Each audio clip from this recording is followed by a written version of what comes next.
এই শীতের মরশুমে আপনারা কি এইভাবে পিঠে বানিয়ে খেয়েছেন বা দেখেছেন? না দেখে থাকলে বা না বানিয়ে থাকলে এই রেসিপিটি দেখে অবশ্যই ঝটপট ঘরে বানিয়ে ফেলুন মোমোস পিঠা বা ভাপা পিঠা বা মোদক পিঠা। দেখুন কতটা নরম তুলতুলে হয়েছে, ডিজাইনার। বাচ্চা থেকে বড় সবাই খুশি হবে এই পিঠেটা দেখে, খেয়েও খুশি হবে, কেন ভেতরে যে পুর আছে।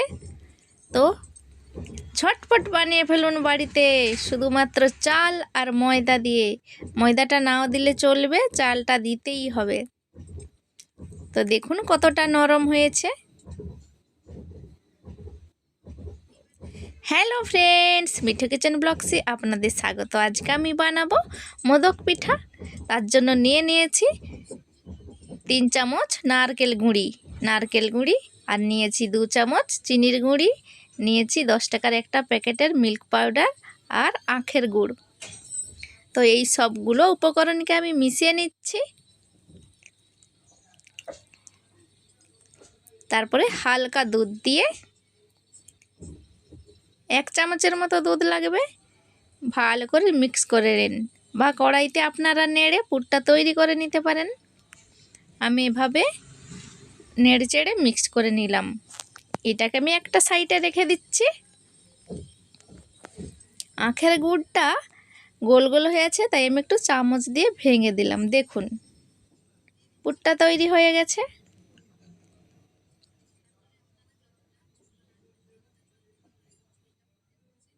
তো চলুন, এইবার একটা ছোট বাটি নিয়েছি, এই বাটিতে নিয়ে নেব 1 বাটি চালের গুঁড়ো। এটা হচ্ছে আতপ চালের গুঁড়ো, আপনারা যে কোনো চালের গুঁড়ো নিতে পারেন। এইবার আমি এই বাটির হাফ বাটি নিয়ে নেব ময়দা।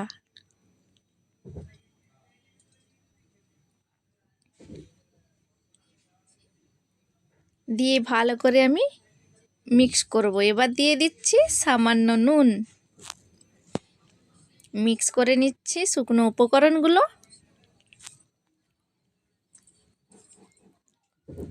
এইবার আমি অল্প অল্প জল দিয়ে ডোটা তৈরি করে নেব।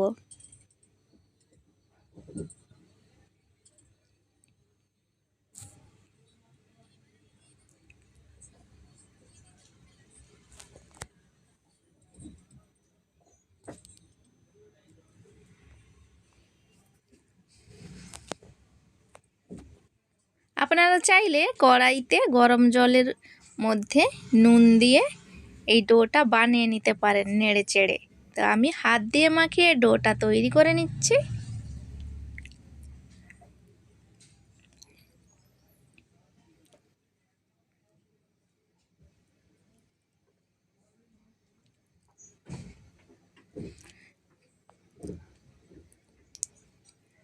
ডোটা আমার রেডি হয়ে গেছে, দেখুন।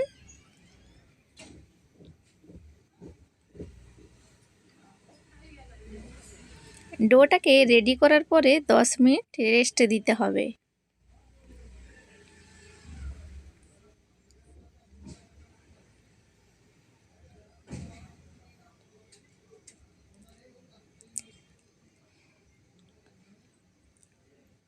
রেস্ট থেকে তারপরে আমি লেচি কেটে নিচ্ছি। 4টা লেচি কেটে নিয়েছি। দিয়ে দেব অরেঞ্জ ফুড কালার, আর একটা দিয়ে দিচ্ছি রেড ফুড কালার, আর একটাই দিয়ে দিচ্ছি গ্রিন ফুড কালার, আর একটা সাদা থাকবে। তো এইগুলোকে আমি ভালো করে মিশিয়ে নিচ্ছি। দেখুন ভালো করে মিশিয়ে নিয়ে এভাবে ছোট ছোট বলের আকারে কেটে নিয়েছি।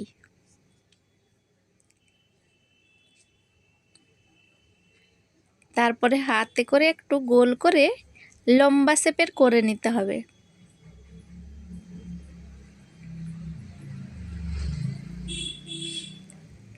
সবগুলোকে আমি লম্বা শেপের করে নিচ্ছি, যেভাবে ল্যাংচা বানাই সেইভাবে।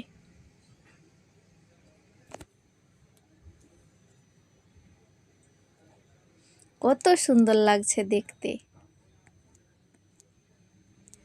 সবগুলো বানানো হয়ে গেছে দেখুন।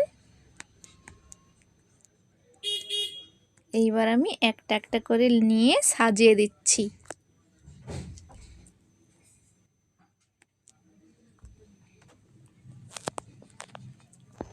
কালারিংগুলো দেখতে কত সুন্দর লাগছে।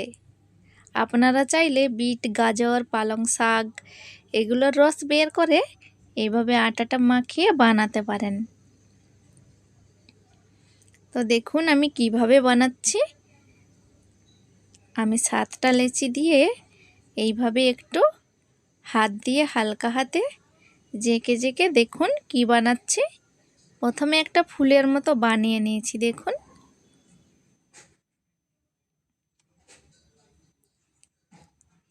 ধীরে ধীরে করতে হবে, এই ভেতরের যে গ্যাপটা আছে এটাকেও ধীরে ধীরে বন্ধ করে দিতে হবে।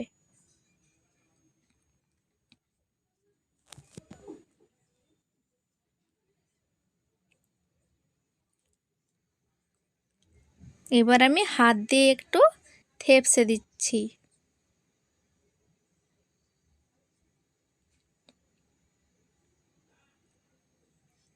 গ্যাপটাকে বন্ধ করে দিচ্ছি।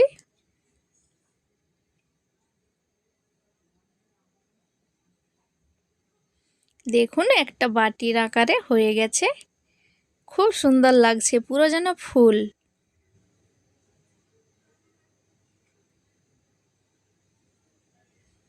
এরপরে আমি যেভাবে পিঠে বানাই সেভাবে একটু বাটির মতো করে নিয়েছি, আর দেখুন গ্যাপটাকে আমি বন্ধ করে দিয়েছি। এবার এর মধ্যে আমি যেই পুরটা বানিয়ে রেখেছিলাম সেই পুরটা দিয়ে দিচ্ছি। পুরটা দিয়ে যেভাবে কচুরি বানায় সেভাবে কচুরি বা আলুর পরোটা বানায় পুরটা ভরে, সেভাবে পুরটা ভরে নিচ্ছি হালকা হাতে।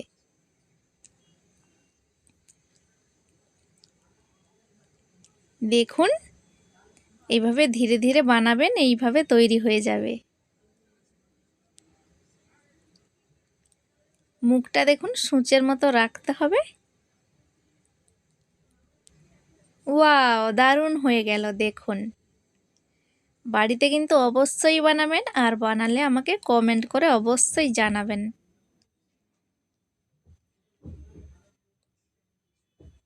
এই শীতের মরশুমে একটু ডিজাইনার পিঠা হয়ে যাক, খেতে দারুণ লাগবে। তো দেখুন একটা ছুরির সাহায্যে আমি ওপর থেকে ডিজাইন করে দিচ্ছি। আপনারা চাইলে নতুন নতুন ডিজাইন করতে পারেন, আমি এইভাবে ডিজাইনটা করে দিচ্ছি।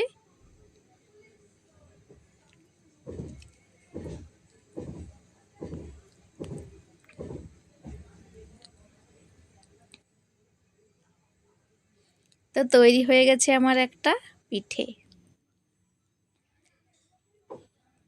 এইভাবে আমি সব পিঠেগুলো বানিয়ে নিয়েছি দেখুন।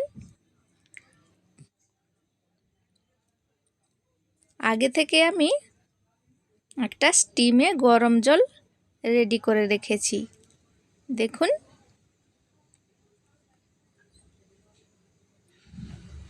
এইবার এই স্টিমের মধ্যে এই জালি জালি যে ভাবটা আছে এর মধ্যে একটু ঘি ব্রাশ করে নিচ্ছে। আপনারা চাইলে সাদা তেল বা বাটার ব্রাশ করে নিতে পারেন।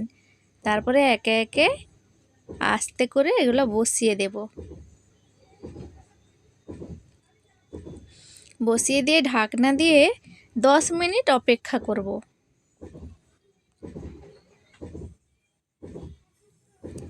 রেডি হয়ে গেছে পিঠেগুলো দেখুন, রঙগুলো যেন আরও সুন্দর লাগছে দেখতে, খুব সুন্দর লাগছে দেখতে। তো আমার রেসিপিগুলো যদি ভালো লাগে বন্ধুরা, লাইক কমেন্ট শেয়ার করে সাবস্ক্রাইব করে দেবেন। নতুন নতুন রেসিপি দেখার জন্য আমার চ্যানেলটিকে সাবস্ক্রাইব করে রাখবেন। তো ভালো থাকবেন, সুস্থ থাকবেন, দেখা হবে পরবর্তী ভিডিওতে।